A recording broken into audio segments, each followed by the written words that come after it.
이번에는 집단 상담의 초기 단계에 대해 알아보도록 하겠습니다. 먼저 초기 단계의 집단이 가지는 특성에 대해서 알아보면 가장 큰 특성은 집단원들이 집단 상담에 대한 희망과 기대를 가지고 있을 뿐만 아니라 두려움과 주저함 또한 가지고 있다는 것입니다. 그래서 집단 지도자가 이러한 반응을 어떻게 다루는지에 따라 집단에서 형성될 신뢰의 정도가 좌지우지되기 때문에 집단의 특성에 대해서 아는 것이 중요합니다. 먼저 집단에서 공통적으로 나타나는 특징 중 하나는 숨겨진 주제인데요. 즉, 공개적으로 알려지거나 논의되지 않은, 심지어 의식하지 못하고 있을 수도 있는 문제와 관계가 있습니다. 집단 지도자로서 어떤 집단 내에 존재할 가능성이 있는 모든 숨겨진 주제를 알 수는 없지만 특정한 집단이 가지고 있는 특성에 따라서 나타날 수 있는 그러한 주제에 대해 어느 정도 예상할 수 있기 때문에 그 주제에 대해서 깊이 생각해보고 그 주제에 대해 표현하도록 돕는 방법을 찾는 것이 중요하겠습니다. 또 하나의 특징은 자기 초점 대 타인 초점으로 다른 사람에 대해 이야기하거나 집단 밖의 사람 또는 상황에 초점을 맞추는 경향이 있다는 것입니다. 대체로 사실적인 이야기를 많이 하면서 작업을 하고 있다고 생각하지만 실제로는 본인의 감정을 이야기하고 다루는 것을 피하고 있습니다.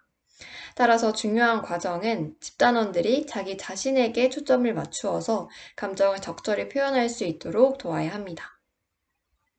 마지막 특징은 신뢰 대 불신입니다. 기본적인 신뢰감이 집단 초기에 형성되지 못하면 나중에 문제가 발생할 가능성이 아주 큰데요.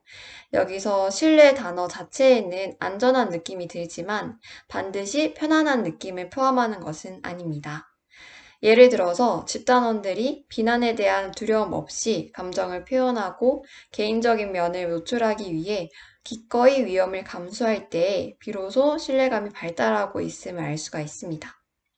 이것이 쉬운 과정이 아니고 실제로 그 집단 회의에서 불편하다고 얘기하는 경우가 많기 때문에 문제를 다루고 이야기할 때 편안한 느낌을 가지는 것이 어렵다라는 것을 가르쳐 주는 것이 아주 중요한 것이 되겠습니다.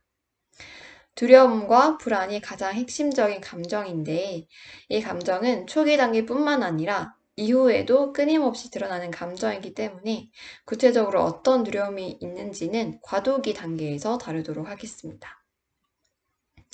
집단 지도자가 집단에서 신뢰할 수 있는 분위기를 성공적으로 만들었는지의 여부는 집단 지도자가 자신과 집단원들을 얼마나 잘 준비시켰는지에 따라 크게 좌우가 됩니다. 집단을 구성한 이유와 성취하려는 목표, 또 그 목표를 성취하기 위해서 어떻게 접근할 것인지 미리 깊이 생각해 두었다면 집단원들은 집단 지도자가 자신에게 관심이 있다고 느끼며 또 신뢰감을 가지게 될 것입니다. 또한 집단의 사전 모임에서 해야 할 일, 예를 들면 집단의 진행 과정이나 집단원들의 권리와 책임을 알려주는 그런 과정을 따르게 되면 집단원들의 태도 또한 진지하게 임하게 되는 효과가 있습니다. 그렇다고 해서 집단 내 신뢰감 형성과 그 책임이 전적으로 집단 지도자에게만 있는 것은 아닙니다. 집단 구성원들에게도 책임이 있는데 집단원들이 얼마나 참여하는지 그 정도와 의지와 자세에 대해서도 크게 영향을 받기 때문에 기획자는 어떻게 하면 집단 구성원들이 집단을 적극적으로 참여하게 만들 것인지 그 활동들을 체계적으로 구성하는 것이 필요합니다. 신뢰 형성은 집단 초기 단계에서 수행해야 하는 아주 중요한 과제이기 때문에 신뢰의 문제에 대해서 계속 주의를 기울이고 신뢰하기 어렵게 만드는 요인은 어떤 것들이 있는지 탐색하는 과정이 초기 단계의 핵심이 되겠습니다. 초기 단계에서 집단 지도자가 해야 할 중요한 과제 중 하나는 집단원들이 구체적인 목표를 확인하고 명료하게 설정하도록 돕는 것이며 이는 집단원들의 참여 정도에 영향을 미치게 됩니다. 이 목표를 설정하는 과정은 새로운 집단의 초기에 그리고 집단이 발전해 나가면서 목표가 성취되는 사이사이의 시점에서 모두 중요합니다. 그리고 집단 전체의 목표와 각 사람의 목표를 설정하는 일 모두가 필요한 것이 되겠습니다. 먼저 일반적인 집단 전체의 목표를 예를 들면 신뢰하고 수용하는 분위기를 조성하는 것, 또 의미 있는 자기 개방의 촉진, 또 위험 감수를 격려하는 것 등이 포함이 됩니다. 그리고 집단 지도자는 집단원들에게 방향을 제시할 구체적인 목표를 설정할 수 있도록 도와야 하는데요. 대체로 집단원들은 목표에 대해서 되게 막연하게 진술하기 마련입니다. 예를 들어서 저 자신을 더욱 사랑하고 싶어요 라고 한다면 이것을 저는 운동, 음악 듣기, 친구들과 어울리기, 일기 쓰기 등과 같이 저 자신에게 기쁨을 가져다 주는 활동을 하겠습니다. 라는 식으로 원래 일반적이었던 목표를 보다 분명하고 특정 가능한 목표로 바꿀 수 있도록 도와야 합니다. 목표를 규정하는 것은 한 번에 끝나는 일이 아니라 지속적으로 이루어지는 것이기 때문에 집단 과정 전체에 걸쳐서 목표가 어느 정도로 성취되고 있는지 평가하도록 촉진하고 적절하다면 목표를 수정하도록 돕는 것이 중요합니다. 또한 계약을 맺는 것은 집단원들이 개인적 목표를 명료화하고 성취하도록 하는 좋은 방법 중에 하나인데요. 여기서 계약이란 집단원들이 무슨 문제를 탐색하고 어떤 행동을 변화시키고 싶은지에 대해서 진술하는 것이 되겠습니다. 계약과 숙제 주기 방법을 함께 사용하는 것은 굉장히 효과적인 방법 중 하나인데 집단 경험의 가치를 극대화할 수 있도록 집단원들이 집단의 안에서와 또 밖에서 이 모두에서 실행할 수 있는 숙제를 고안하는 것이 좋은 방법이 되겠습니다. 집단원들이 집단 밖에서 자신의 문제에 대해 작업하는데 전념하는 시간, 즉 생각하고 고민하는 시간이 길면 길수록 그들이 긍정적인 효과를 얻을 가능성은 더 커지게 됩니다. 집단 과정의 각 단계는 특정한 감정과 행동으로 특징 지어지게 되는데 초기는 집단원들이 서로 알아가는 단계이기 때문에 불안이라는 감정이 아주 큰데요. 대체로 누군가가 말하기를 기다리거나 긴장하거나 갈등이 형성될 수 있습니다. 따라서 집단 과정에서는 집단의 규범과 집단 응집력을 형성하는 것, 집단 내에서 문제를 해결하는 방식을 형성하는 것, 갈등을 열린 마음으로 표현하는 방법을 배우는 것 등의 활동을 해야 합니다.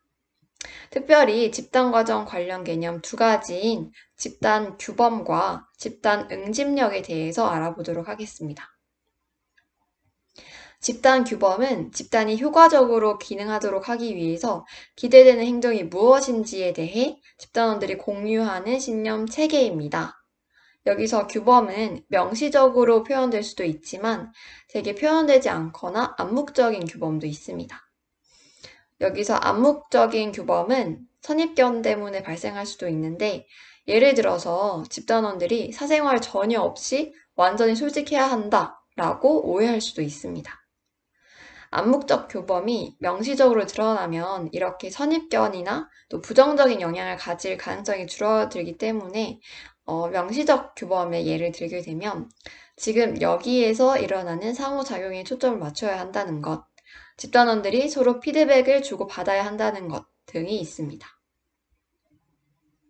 이렇게 집단의 규범이 분명하게 제시가 되고 집단원들이 그 가치를 분명히 알고 협조하기로 결정된다면 집단의 구조를 만들어 가는데 아주 강력한 힘이 될 수가 있습니다. 또 집단 규범은 나이, 정서적, 사회적 지능, 변화에 대한 준비도에 대한 측면에서 집단원들의 단계에 맞게끔 적절한 규범을 형성하는 것이 아주 중요한 것이 되겠습니다. 또 하나 중요한 개념인 집단 응집력은 집단 내에서 함께한다는 느낌 또는 공동체라는 느낌을 의미하게 되는데요. 집단 초기에는 되게 서로 친숙해지는 과정에서 되게 어색하고 다른 집단원을 알지 못하기 때문에 자기 자신에 대해서 이야기하더라도 개인적인 측면의 자기에 대해서 깊이 드러내기보다는 공식적으로 이만큼 보여줄 수 있는 측면의 자기에 대해서만 이야기할 것입니다. 집단 응집력이 형성이 되면 적극적으로 참여하고 안전하고 수용적인 분위기를 형성하게 되는데 이 응집력은 집단의 초기에서 마지막 단계까지 집단원들이 다른 집단원들과 함께 위험을 감수하면서 점점 지속적으로 결속력을 다지는 지속적인 과정이라고 할 수가 있습니다.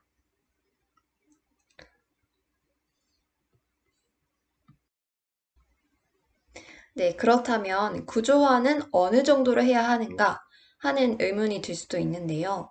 구조의 정도는 집단 지도자의 이론적 배경, 집단원의 수, 집단의 단계 등에 따라서 달라지게 됩니다. 예를 들어서 인간 중심적 접근에서는 구조화가 집단이 건설적인 방향으로 나아가기 위해 필요한 신뢰를 약화시킬 가능성이 있다고 보기 때문에 되게 제한된 구조화를 하는 반면에 인지행동적 접근에서는 각 회기를 명확하게 구조화를 해야 한다라고 얘기하기도 합니다. 초기 단계에서 구조화 목표는 집단원들이 그들의 두려움, 기대, 개인적 목표를 확인하고 표현하도록 돕는 것입니다. 이렇게 구조화를 하는 이유는 불필요하게 어떨 줄 모르고 허둥거리는 것, 이러한 과정들을 줄이고 온전한 참여를 극대화시키는 데 목표를 두고 있습니다. 이에 대해서 실존주의 심리학자인 얄롬은 집단원들의 의존성을 부추기지 않으면서도 집단원들에게 전반적인 방향을 잡기에 충분한 구조화를 제공하는 것을 집단 지도자의 기본 과제로 보았습니다. 즉, 집단원의 자율적 기능을 촉진시키는 방향으로 구조화해야 한다는 것입니다.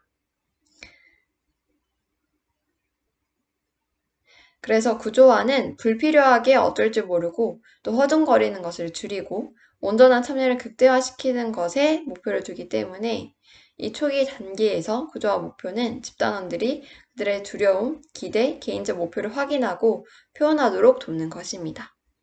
이번 영상은 여기까지 마치도록 하겠습니다.